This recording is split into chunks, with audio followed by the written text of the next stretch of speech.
Let's go right now to NewsNation's Alex Caprariello, live for us in Columbia, South Carolina. Alex, this is actually the first firing squad execution ever in the state of South Carolina. Yeah, that's right, Elizabeth. All eyes on South Carolina, especially considering what we know about lethal injection and the troubles that American Department of Corrections have had in actually procuring those drugs. They wanted to see how this execution unfolded, specifically since we haven't seen one in America for the last 15 years, the last one being Ronnie Lee Gardner. I actually spoke to his brother just this morning, and he had a lot to say certainly about that. But as far as what's happening here with Brad Sigmon, it's clear that while he chose the firing squad as his method of execution, it did not come without troubles.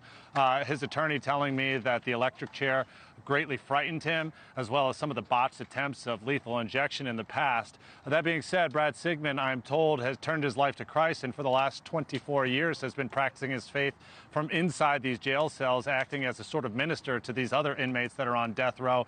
And most certainly, when we heard what his last words were, it reflects that. It was very biblically based. It incorporated a lot of scripture readings. That final words read by the attorney to the witnesses, a part of that gallery, and shared with us just moments ago. Take a listen to the final words of 67-year-old Brad Sigmon. Take a listen. I want my closing statement to be one of love and a calling to my fellow Christians to help us end the death penalty. An eye for an eye was used as justification to the jury for seeking the death penalty. At that time, I was too ignorant to know how wrong that was. After we heard those final words, we had 3 media witnesses who were allowed inside that gallery to see exactly how this unfolded. They shared the details of what Sigmon looked like in those final moments, the sort of mannerisms and behaviors he displayed to both his attorney and the rest of the gallery, what he was wearing, what it sounded like when those shots rang out. Here's one AP reporter explaining what he saw in those moments. A prison employee lifted up the shade. And then from that point, it was a little less than 2 minutes of nothing at that moment. I mean, you could see Brad Sigmon took several pretty deep breaths, and then suddenly the shots rang out at, I believe Christy said it was 6:05 and 50 seconds. At that point, you did see a small red stain on Sigmon's chest.